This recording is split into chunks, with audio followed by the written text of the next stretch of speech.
Bueno, continuamos en esta cápsula, todavía hablando sobre estos métodos para la cuantificación y estábamos hablando sobre este elemento o sobre los elementos y podemos decir sobre una pregunta de cómo este elemento del que estábamos hablando anteriormente en la cápsula de sobre el anterior sobre los derechos lesionados, podemos decir que cómo este elemento impacta también en la cuantía del daño y este debe resolverle el juez evaluando el caso en concreto.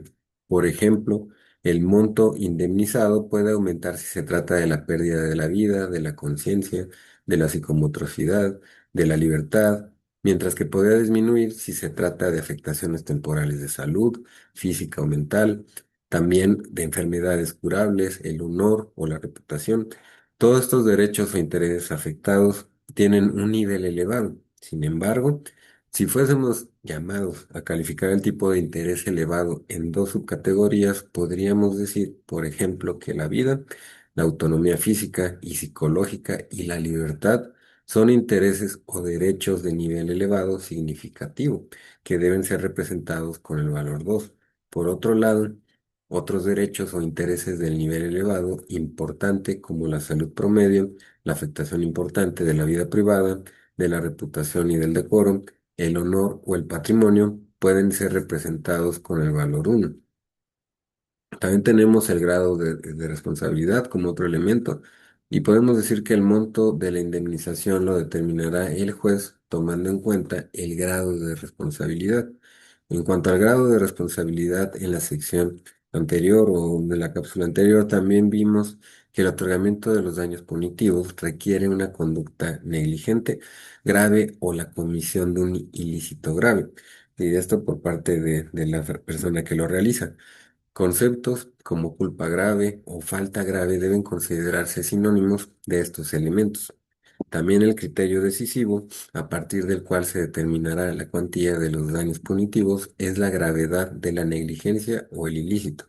Podríamos determinar que la existencia de un grado significativo de negligencia grave o ilícito grave tienen un valor 2. Por otro lado, un grado importante de negligencia grave o falta grave podría adquirir un valor de 1. Para determinar en qué grado de negligencia grave o ilícito grave podrían caer en un caso en particular, es necesario considerar tanto su elemento objetivo como su elemento subjetivo. El elemento objetivo describe qué nivel de negligencia o cumplimiento se podría haber esperado de una persona tercera o razonable en la situación del demandado.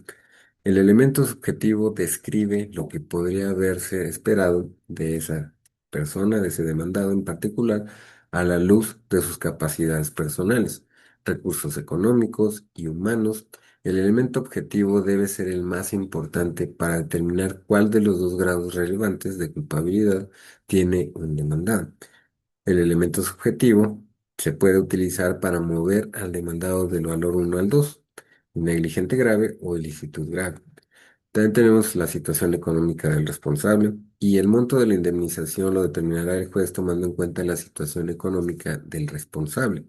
La situación económica del responsable también es un elemento que deberá considerarse en la determinación del monto punitivo. La capacidad económica alta de un demandado no es en sí un elemento para decidir el otorgamiento de daños punitivos. No se requiere una solvencia económica determinada del responsable para que una víctima sea acreedora a este tipo de indemnización. La capacidad económica es un elemento a considerar por el juez solamente para obtener la cantidad de daños que resulte de la disuasión efectiva del demandado una vez reconocido el derecho de la víctima al resarcimiento del daño moral punitivo.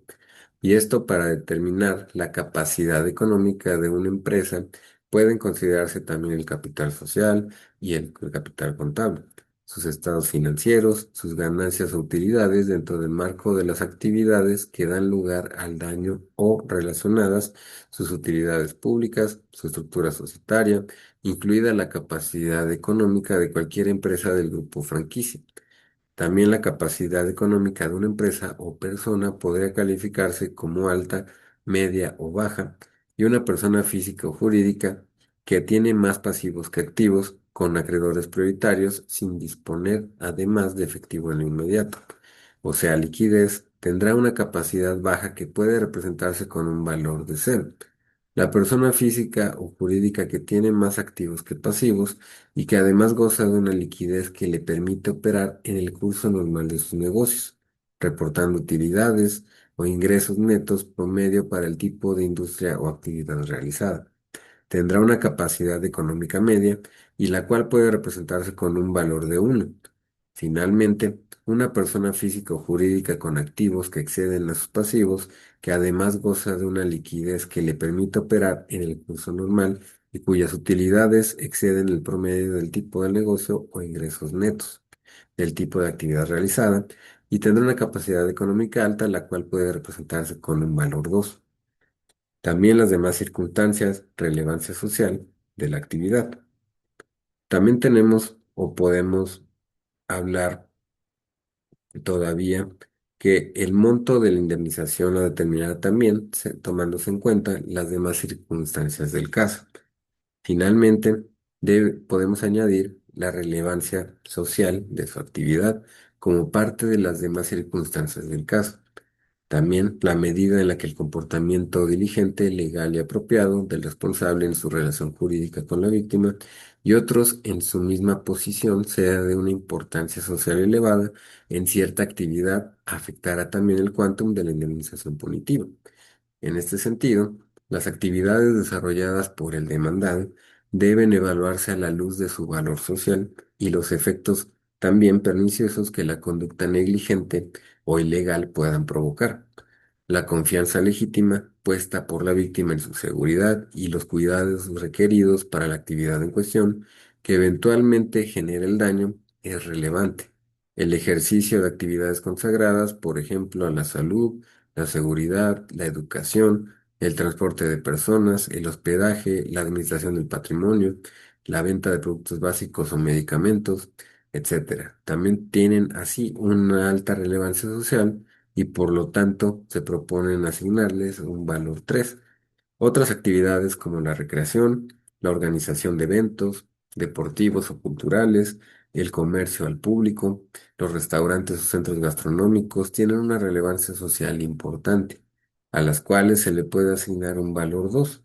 Y finalmente, los negocios o actividades de menor relevancia social, como el comercio de artículos de lujo, las actividades recreativas en las que el participante asume o conoce un riesgo alto de daño, por ejemplo, y así por mencionar algunos, tendría un valor de 1.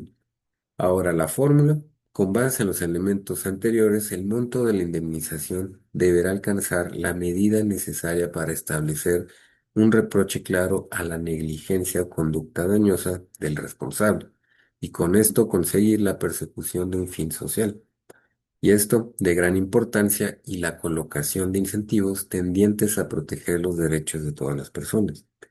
El propósito de desincentivar el tipo de conductas en grados de negligencia grave o ilícitos grave específicos en actividades de alta relevancia social y la situación económica del responsable en cualquiera de sus niveles. Y estos deben ser los factores determinantes para establecer el monto de los daños punitivos y estos se encuentran también estrechamente vinculados.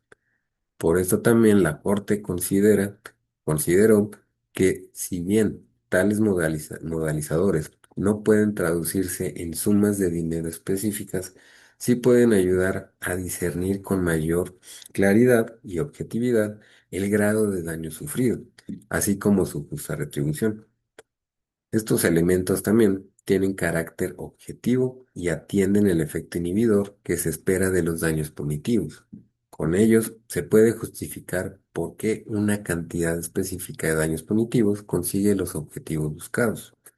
Ahora también podemos mencionar que los moduladores del quantum que ya mencionamos se interrelacionan y podrían ser utilizados de la siguiente forma. Primero, habría que determinar las consecuencias patrimoniales del daño representadas con las siglas GP, las cuales incluyen los daños patrimoniales y los daños morales con sus consecuencias patrimoniales. Este rubro atañe también, por supuesto, los daños patrimoniales, materiales o personales, pero también las consecuencias económicas del daño moral de demostración y cuantificación concreta.